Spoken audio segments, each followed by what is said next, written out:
Hello, bienvenue dans cette nouvelle vidéo. J'espère que vous allez tous très bien. Si vous êtes nouveau sur ma chaîne, mon nom c'est Isa ou Izzy. Je vis à Londres, mais là pour l'instant, on fait un tour du monde avec mon copain et je suis à Séoul, donc on est dans un parc ici, très sympa. Je cherchais un endroit où je pourrais vous parler tranquillement dans Séoul, mais comme la ville est très bruyante, il fallait absolument aller dans un endroit plus calme. Et là, j'ai trouvé ce parc-ci qui est vraiment super sympa. Je vous montre un petit peu ici autour. D'habitude je fais du weekly vlog, mais là j'avais envie de parler d'un thème qui m'est cher au cœur et qui prend pas mal de place dans ma vie à l'heure actuelle. C'est que je vais bientôt avoir 30 ans. Donc je vais essayer de faire une série de vidéos qui s'appelle Presque 30 ans, un truc comme ça. J'ai vu qu'il y en avait pas mal sur YouTube et je les regarde parce que forcément je suis aussi dans le cas. Donc si vous êtes dans le cas, j'imagine que c'est quelque chose qui peut aussi vous intéresser. Quand j'ai fêté mon anniversaire des 29 ans, je me suis dit waouh, il ne reste plus qu'un an avant la trentaine. Pas que d'habitude j'accorde énormément d'importance aux chiffres, mais là en fait depuis mes 29 ans, j'ai l'impression d'avoir passé une certaine étape dans ma vie qui est que je me sens de plus en plus adulte et j'ai vraiment l'impression que quand je vais avoir mon anniversaire des 30 ans, je vais me sentir complètement adulte en fait. Arriver dans la trentaine dans les meilleures conditions possibles. J'ai retrouvé une liste dans mes documents notes, vous savez sur Apple, il y a des documents notes qui s'effacent jamais et pareil ça vous suit parce que c'est sur le cloud et c'est une liste que j'avais dressée je pense quand j'avais un truc comme 26 ans où j'avais mis des objectifs de vie, pas nécessairement qui étaient avant 30 ans mais ce serait pas mal de les mettre pour avant 30 ans comme ça comme je vous ai dit on entre dans les meilleures conditions dans la trentaine et dans cette liste il y a pas mal de trucs que j'ai déjà réalisés en fait et ça m'a fait très plaisir parce que j'ai pu tick les box. Le premier point sur ma liste c'était de commencer YouTube et ça c'est chose faite puisqu'on est sur YouTube ici que ça fait quelques semaines déjà. Ça dépend quand est-ce que je publierai cette vidéo, mais ça fait déjà quelques semaines que je fais des weekly vlogs. Et pour être honnête avec vous, c'est pas ma première tentative YouTube.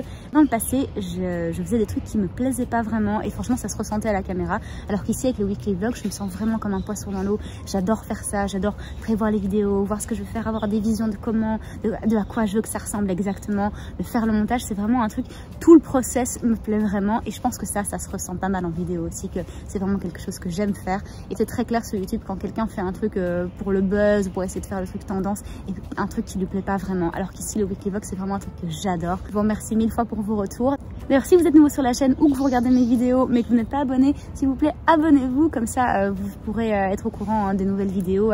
Mettez la petite cloche, ça sera toujours super utile. Laissez un commentaire ou un pouce, ça aide vachement pour l'algorithme YouTube, ça je ne le dirai jamais assez. Un autre point c'est par rapport à ma vie professionnelle. Quand j'avais 26 ans et que j'ai dressé cette liste, je venais d'entrer dans le domaine dans lequel je voulais travailler, qui est le domaine du RH.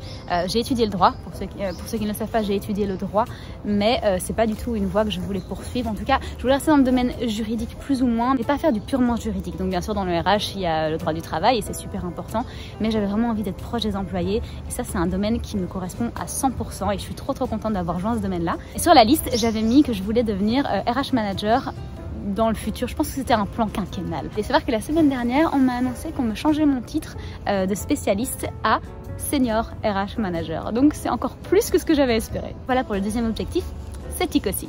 C'est pour les objectifs que j'ai déjà réalisés, mais il y en a plein d'autres sur la liste sur lesquels je dois encore travailler. Donc mon anniversaire, ce sera dans 5 mois, 4 mois et demi, 5 mois. Donc on a encore un peu de temps devant nous, mais pas tant que ça. Donc je vais essayer de faire une série autour des points en tout cas qu'on peut mettre en vidéo. Comme ça, je vous emmène avec moi dans l'aventure de mes presque 30 ans.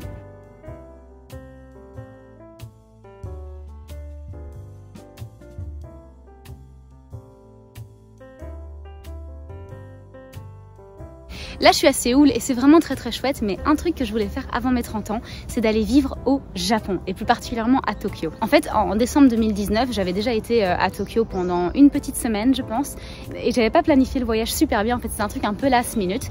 Le truc, c'est qu'on voulait y retourner, mais après, le monde s'est arrêté de tourner puisque décembre 2019, c'était littéralement 3 mois avant que le monde s'arrête de tourner.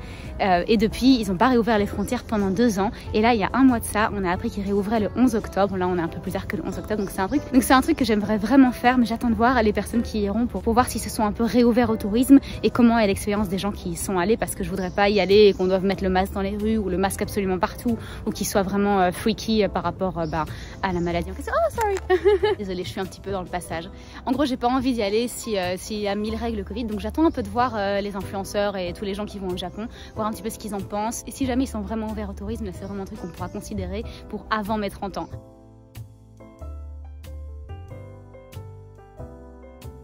Un autre de mes objectifs avant 30 ans, c'est de passer Noël et Nouvel An au soleil. Donc ça veut dire qu'il faut que j'aille dans l'hémisphère sud. Ça nous laisse très peu de temps étant donné que là on est en fin octobre et que ça doit être fait dans 2 mois quoi.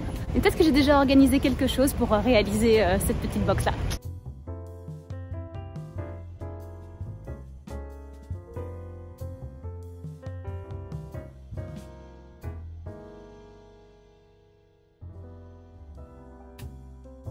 On se retrouve dans un décor un peu différent. Un des points les plus importants dans ma bucket list, c'est de prendre plus soin de moi. Et ça se décline en plein de sous-points. On est très organisé ici. Le premier point, c'est d'être plus attentive à mon régime alimentaire. Donc ça, je pense que c'est un peu une bucket list de tout le monde. Mais j'aimerais adopter la règle des 80-20. Vous savez, quand vous faites 80% du temps manger nickel et 20% du temps où vous pouvez vous faire plaisir. Et j'aimerais du coup, pour ce régime alimentaire, un peu faire, vous savez, l'assiette équilibrée. Quand vous avez d'un côté les légumes, de l'autre côté un quart de féculents, un quart de protéines, un truc comme ça. Ça, ce serait vraiment un truc très chouette à mettre en place. Je fais vraiment pas autant que je voudrais, donc ça ce serait un truc à mettre en place, donc la règle du 80-20. Ensuite, un autre sous-point de prendre soin de soi, c'est de gérer un peu mieux mon stress. C'est ça, je pense que si vous regardez les weekly vlogs, vous devez savoir que c'est un gros souci chez moi. Sauf qu'en grandissant, le stress était plutôt productif, donc il m'aidait beaucoup, par exemple, à étudier, vraiment arriver à mettre en place mes objectifs. Mais depuis quelques années, il y a vraiment plus de raison qu'il soit là. Je veux dire, je suis plus aux études, le travail que je fais, j'adore, j'ai pas tellement de pression au travail et j'adore de toute façon ce que je fais, donc il n'y a pas besoin de me mettre la pression, on va dire. Mais là, j'ai du stress dans des endroits de ma vie où je devrais pas. En ce qui concerne l'organisation des choses, l'organisation des week-ends, des trucs comme ça. Si jamais les choses sont pas faites, c'est pas grave. Donc il devrait pas vraiment y avoir de stress là derrière. Un autre point, et ça il m'a été conseillé par une de mes collègues, elle a un truc comme 43, 44 ans, et je lui disais, s'il y a un truc dans ta trentaine que tu aimerais refaire, ou en tout cas un conseil que tu aimerais me donner pour que j'arrive dans la trentaine de manière efficace et que je maintienne quelque chose de manière efficace pour le futur, ce serait quoi?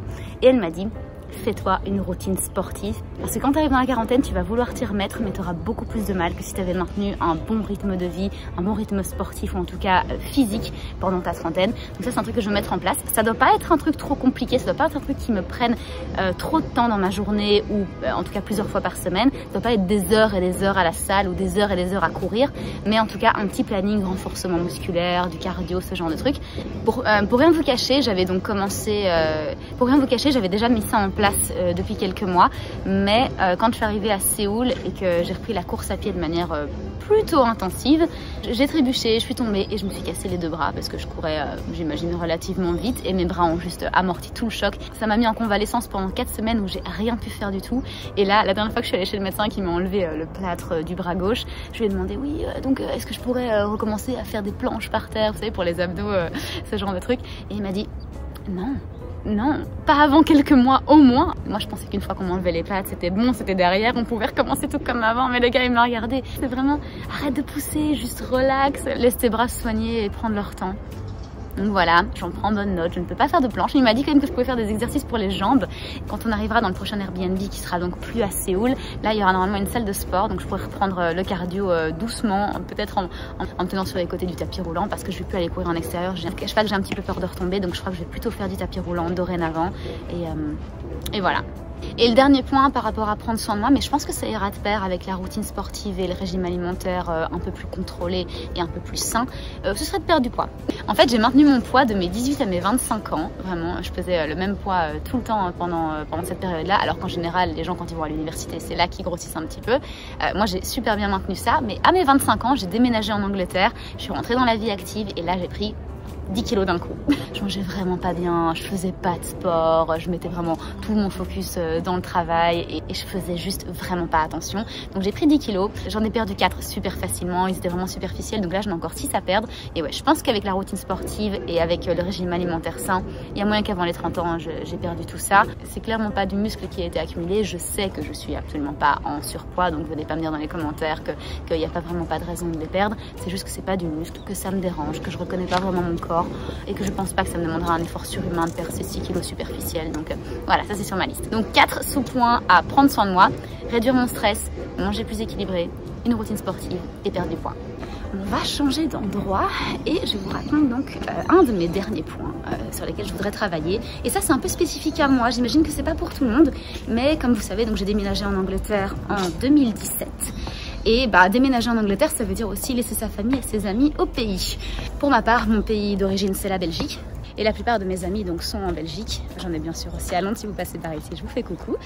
Regardez un petit peu le truc qu'il y a derrière moi. C'est la plus grande roche taillé de toute la Corée et c'est un Bouddha. Donc pour revenir à mon point, je vous expliquais donc que j'ai laissé donc beaucoup d'amis et forcément famille en Belgique, dans mon pays d'origine, même si j'en ai aussi en Angleterre bien évidemment.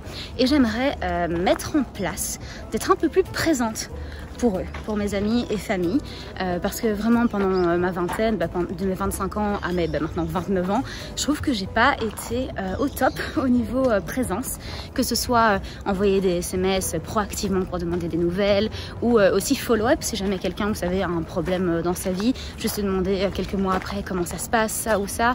Ça ne doit pas être des amis vraiment qu'on compte sur les doigts d'une main, mais aussi pour mes copines, juste savoir un petit peu comment ça se passe dans la vie, juste proactivement, demander des nouvelles, me tenir au courant de comment ça se passe et peut-être être aussi un peu plus impliquée dans ce qui se passe, vraiment retenir où ils en sont dans leur vie, ce genre de choses. Je trouve qu'en fait pendant ma vingtaine j'étais très concentrée sur moi-même, de mes 20 à 25 ans finir mes études de droit, ensuite déménager en Angleterre, construire ma vie en Angleterre, que ce soit professionnellement ou me créer mon réseau d'amis là aussi. Je trouve que j'ai vraiment un peu délaissé mes amis et familles de Belgique, donc ça c'est vraiment un point super important sur ma liste, d'être plus présente pour eux. Il y a encore 2 points sur ma liste. Donc l'avant-dernier, ce serait travailler dans un coffee shop. Je sais que ça sort un petit peu de n'importe où, mais ça fait, on va dire, 1 an que je sais pas pourquoi, je voue une admiration pour les coffee shops en général. J'adore entrer dedans, bien sûr consommer, mais aussi voir un peu comment ils sont faits à l'intérieur, l'ambiance qu'ils ont voulu recréer et tout. Je trouve ça trop chouette. Et quand on est dans la rue et qu'on se balade, très souvent je dis à mon copain, vas-y on s'arrête, j'ai envie de voir l'intérieur de ce coffee shop. Et je prends juste des notes mentales parce que j'aimerais, ça sort vraiment de n'importe où, mais j'aimerais beaucoup ouvrir un coffee shop et on verra, hein, franchement, quand j'aurai 50 ans, si ça tombe, ce sera même plus à la mode les coffee shops, mais là comme ça, si j'en avais la possibilité, si j'avais 50 ans, j'ouvrirais mon propre coffee shop, je créerais une petite ambiance, j'aurais une carte un petit peu spéciale avec aussi les classiques. Et donc ouais, ça ce serait vraiment très très chouette. Je suis pas censée retourner à Londres avant mon anniversaire et comme on est à l'étranger, j'ai pas de visa. Donc je suis pas sûre qu'on puisse me laisser travailler dans un coffee shop. Donc soit la solution ce serait d'acheter un visa pour travail X heures par semaine dans la destination où on va après. Peut-être que c'est possible. Si pas, je sais pas si pour le bénévolat il faut nécessairement un visa de travail. Donc ça on verra. Et pour le dernier point, et après je vous laisse passer à la prochaine vidéo YouTube, ce serait de me faire un solo trip. J'aimerais partir pendant une nuit dans une autre ville de là où je suis et toute seule. Donc je voyage avec mon copain, mais j'aimerais qu'il ne vienne pas avec moi pour cette nuit-là dans un hôtel, vraiment toute seule. J'ai juste envie de prendre 24 heures, 24, 48 heures juste à moi. Le truc c'est que j'ai aucun problème à être toute seule, vraiment. Je peux très bien aller au restaurant toute seule, je vais très souvent au cinéma toute seule ou au théâtre toute seule. Donc ça me pose 0 problème. Le truc c'est que j'ai jamais eu l'occasion de le faire. Donc à chaque fois que je disais oh j'aimerais bien aller là, ils me disaient ouais je viens avec toi, ou des potes m'ont dit ok je viens avec toi. Donc j'ai vraiment pas de problème à être seule avec moi-même, mais là je me dis avant mes 30 ans ce serait cool que je le fasse juste pour moi, toute seule, et ça c'est tout à fait possible de mettre en place, il n'y a pas de souci. Je pense pas que ça se fera à Séoul, mais probablement dans une prochaine destination je peux mettre ça en place. Voilà en ce qui concerne ma liste des trucs que j'aimerais réaliser avant mes 30 ans, donc ce sera dans 4-5 mois, on va voir si j'arriverai à faire tout ça. Pour ce qui est des points qui peuvent être filmés et mis en vidéo, bien sûr je vous emmène avec moi dans cette aventure et on fera un point après mes 30 ans pour voir ce que j'ai pu réaliser et ce sur quoi je dois encore travailler. En attendant, si cette vidéo vous a plu, n'hésitez pas à vous abonner à ma chaîne, à vous abonner à mon Instagram, pourquoi pas laisser un petit like, un petit commentaire, ça me fait toujours plaisir. D'ailleurs, dites-moi en commentaire ce que vous avez sur votre liste pour vos 30 ans, si vous vous approchez d'un autre âge ou juste que vous vous êtes donné des objectifs de vie, ça m'intéresserait aussi vraiment beaucoup de savoir. Comme ça, peut-être que je pourrais les intégrer aussi dans ma liste avant 30 ans ou avant X âge, je sais pas trop. En tout cas, dites-moi en commentaire tout ça, ça m'intéresse vraiment de savoir. Et en attendant, on se revoit mercredi pour un weekly vlog comme chaque semaine.